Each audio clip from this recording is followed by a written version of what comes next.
राजमार्ग मंत्रालय ने इलेक्ट्रिक स्कूटरों में आग लगने की घटना के जांच के आदेश तो दिए हैं।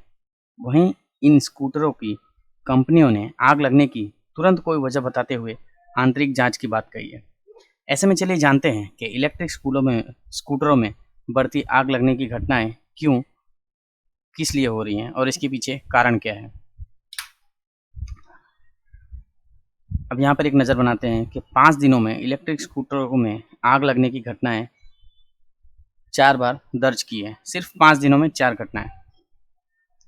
हाल के दिनों में इलेक्ट्रिक स्कूटर या ई स्कूटरों में आग लगने की सबसे पहली घटना 25 मार्च को तमिलनाडु के वेल्लोर जिले में हुई, जब ओकिनावा कंपनी के ई स्कूटर को रात में चार्जिंग के लिए छोड़ देने के बाद अचानक उसमें आग लग गई।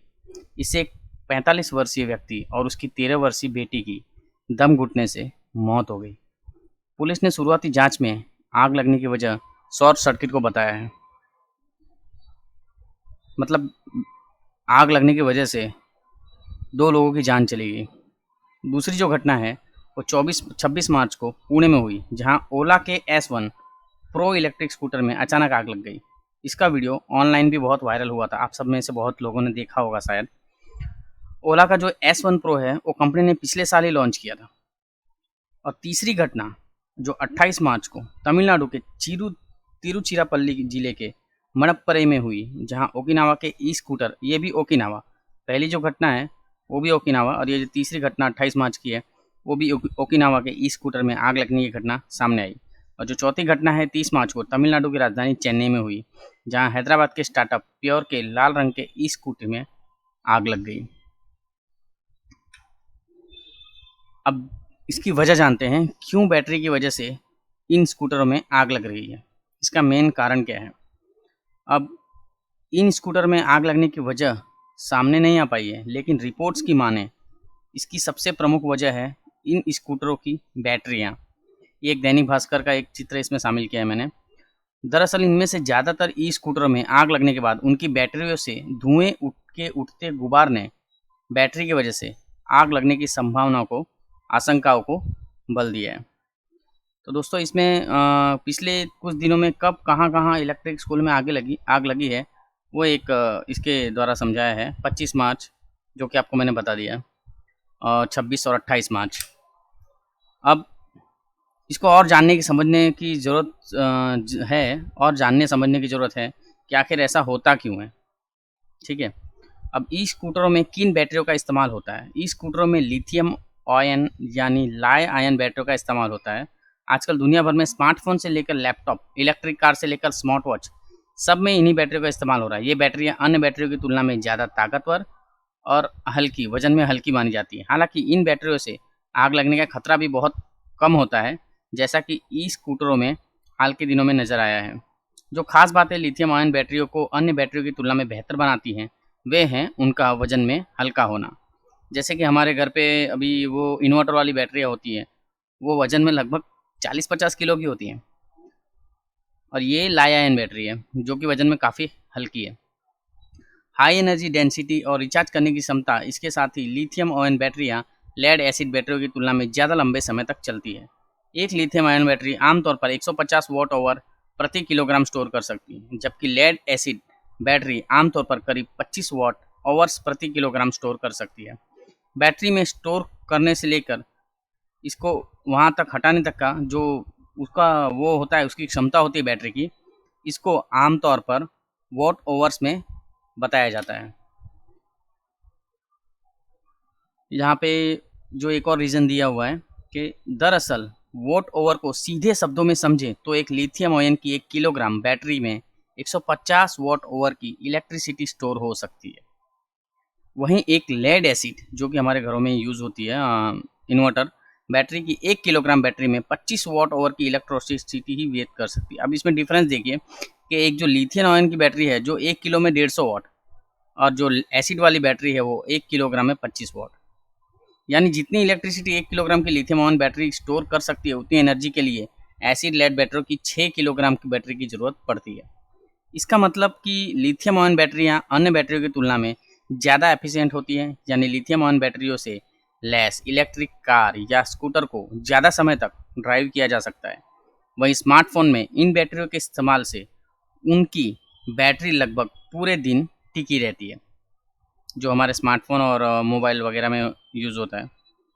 लिथियम आयन बैटरियों की सबसे बड़ी खासियत इसकी हाई एनर्जी डेंसिटी है, यानी आम जो बैटरी होती है नॉर्मली उससे ज़्यादा एनर्जी, लेकिन यही बैटरी में खराबी की वजह भी हो सकती है। अगर एक्सपर्ट की राय माने तो इन बैटरियों की हाई एनर्जी डेंसिटी का मतलब कि ये सेल कुछ परिस्थितियों में अस्थिर हो सकते हैं, इसकी कार्यक्षमता को प्रभावित कर सकते हैं। एक्सपर्ट का मानना है कि लिथियम आयन बैटरियाँ एक सुरक्षित ऑपरेटिंग लिमिट के अंदर ही सबसे अच्छे से काम करती हैं। इन बैटरियों की सुरक्षा सुनिश्चित करने के लिए एक बैटरी मैनेजमेंट यानी BMS होता है। अब ये BMS क्या होता है उसके बारे में मैं आपको यहाँ पे जानकारी बता देता हूँ, जो कि बहुत ही ज़रूरी है। एक्सपर्ट के हिसाब से लिथियम आयन बैटरी एक सुरक्षित ऑपरेटिंग लिमिट के अंदर ही सबसे अच्छे से काम करती है और इनकी सुरक्षा सुनिश्चित करने के लिए उसमें मैनेजमेंट सिस्टम जिसे BMS कहा जाता है, जो कि एक इलेक्ट्रॉनिक सिस्टम है जो लिथियम आयन बैटरी के पैक में हर सेल से जुड़ा हुआ रहता है। BMS लगातार बैटरी के वोल्टेज और उसमें जो फ्लो होते हैं उसके करंट को मैनेज करता है, मापता है। साथ ही BMS कई टेम्परेचर सेंसर से लैस होता है, जो इसे बैटरी पैक के विभिन्न सेक्शन में टेम्परेचर के बारे में जानकारी देता है। यह सारा डेटा BMS को बैटरी पैक के अन्य पैरामीटर्स की कैलकुलेशन में मदद करता है, जैसे चार्जिंग और discharging rate, battery life cycle और एफिशिएंसी। BMS अगर ठीक से काम ना करे तो बैटरी में गड़बड़ी आना बहुत ही ज़्यादा हो जाता है। मतलब अगर BMS ढंग से काम ना करे तो समझ लो बैटरी तो गई, हाथ से गई, उसमें आग लगने की संभावना 99% रहती है या और किसी तरीके से उसमें दिक्कत आ सकती है। अब सरकार ने 2012 में नेशनल इलेक्ट्रिक मोबिलिटी के हिसाब से 2020 में इसे लॉन्च किया था, जिसे 2030 तक ऑटो इंडस्ट्री में इलेक्ट्रिक व्हीकल को 30% तक का बनाने की योजना है। मतलब देश में अगर जैसे 1 करोड़ वाहन है तो उसमें से 30 लाख वाहन इलेक्ट्रिक का होना चाहिए। ये ऐसा सरकार ने प्लान बनाया है, ऐसा सरकार ने एक योजना बनाई है कि इतना तक इसको बढ़ाना है। मतलब आने वाले समय में और ज़्यादा कंपनी इलेक्ट्रिक बाइक को इंट्रोड्यूस करेंगी और उसके प्राइस भी उस हिसाब से पेट्रोल की तुलना में कम से कम रहेंगी। अब ये जानते हैं कि इसके अंदर जो आग लगता है उसके कारण क्या हैं। एक्सपर्ट ने क्या कहा है इसके बारे में। आखिर ये जो मैंने आपको बताया कि ओला, ओकिनावा और प्योर के स्कूटर में जो आग लगी उसके रीजंस क्या-क्या होते हैं। ओला, ओकिनावा और प्योर कंपनियों के स्कूटर में आग लगने की वास्तविक वजह का अभी पता नहीं चल पाया है।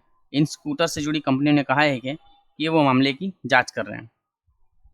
तमिलनाडु में ओकिनावा स्कूटर में आग लगने के बाद कंपनी में कहा, उसकी जो कंपनी है ओकिनावा ने कहा कि प्राथमिक आकलन के मुताबिक स्कूटर में आग लगने की वजह चार्जिंग में लापरवाही के कारण हुआ है, यानी कि ये गलती उन्होंने उपभोक्ता के ऊपर डाल दी है।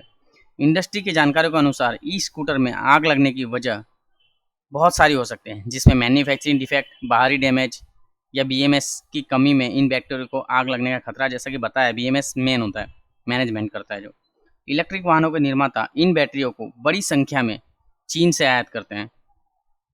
चीन इसमें माहिर है। फिलहाल आने वाले समय में भारत होगा, जहां से खराब BMS क्वालिटी की वाली बैटरियां भी आती हैं, जिससे बैटरिया में आग लगने की समेत कई दिक्कतें आती हैं। स्टैटिक्स के हिसाब से चीन 2021 में लिथियम आयन बैटरियों का सबसे बड़ा मैन्युफैक्चर था और इस दौरान दुनिया की 79% लिथियम आयन बैटरियां चीन में बनाई गई। कुछ एक्सपर्ट के मुताबिक इसकी वजह थर्मल रनवे है। थर्मल रनवे प्रक्रिया में बैटरी में ज़्यादा तापमान की वजह से शुरू होती है। ये तब होती है जब बैटरी के अंदर पैदा हुआ टेम्परेचर उसके आसपास के टेम्परेचर के मुकाबले ज़्यादा हो, जो टेम्परेचर को और बढ़ा देती है, जिससे बैटरी में आग लग जाती है। अब जो ये इलेक्ट्रिक स्कूटर है वो हमारे भारत के हिसाब से देखा जाए तो हमारे यहाँ तापमान 45 डिग्री के आसपास पहुँच जाता है गर्मियों के समय में। गर्मियों के अभी तो मार्च में ही शुरू हो गया, मार्च भी ख़त्म, आधी मार्च के टाइम पे लगभग आधे भारत में 40 के आसपास गर्मी थी। और जब हम लेके निकलते हैं गाड़ी दोपहर के टाइम पे तो डायरेक्ट अगर हम देखें तो उस समय जो तापमान रहता है वो 45 के आसपास रहता है। जहां थर्मल रनवे की वजह से बैटरियों का टेम्परेचर 90 से 100 डिग्री तक पहुंच जाता है, जिससे आग लगने की आशंका बढ़ जाती है। भारत के मौसम को ध्यान में रखकर डिजाइन नहीं करने और विदेशों से आयात बैटरी की वजह से आग लगने जैसी समस्याएं आती है। एक्सपर्ट का मानना है कि इससे बचने के लिए इन बैटरियों को भारत के वातावरण को ध्यान में रखकर ही देश में बनाया जाना चाहिए। जानकारों के मुताबिक इसकी एक वजह बैटरी मैनेजमेंट सिस्टम यानी बीएमएस की खराबी भी है। बीएमएस खराब क्वालिटी का होने से बैटरी स्टोरेज सिस्टम मॉनिटरिंग और सेफ्टी टेक्निक में दिक्कत आती है, जिसकी वजह से अलग अलग कारणों की वजह से आग लगने की संभावनाएं बनी रहती हैं। तो ये था मेरा आज का वीडियो इस इलेक्ट्रिक वाहन के ऊपर कि अगर आप इलेक्ट्रिक वाहन खरीदने जा रहे हो या खरीदने की सोच रहे हो तो हर चीज़ के बारे में हमें अच्छा और बुरा ये जान लेना ज़रूरी है, क्योंकि आजकल बैटरियों का क्रेज़ चल रहा है, ये बैटरी वाले स्कूटरों का क्रेज़ चल रहा है। इसी को ध्यान में रखते हुए मैंने ये वीडियो बनाया। अगर आपको ये जानकारी अच्छी लगी है तो कृपया इसे शेयर करें और चैनल को सब्सक्राइब करें, क्योंकि ऐसे ही और ही बहुत सारी जानकारियाँ मैं आप लोगों के साथ शेयर करता रहूँगा। जय हिंद।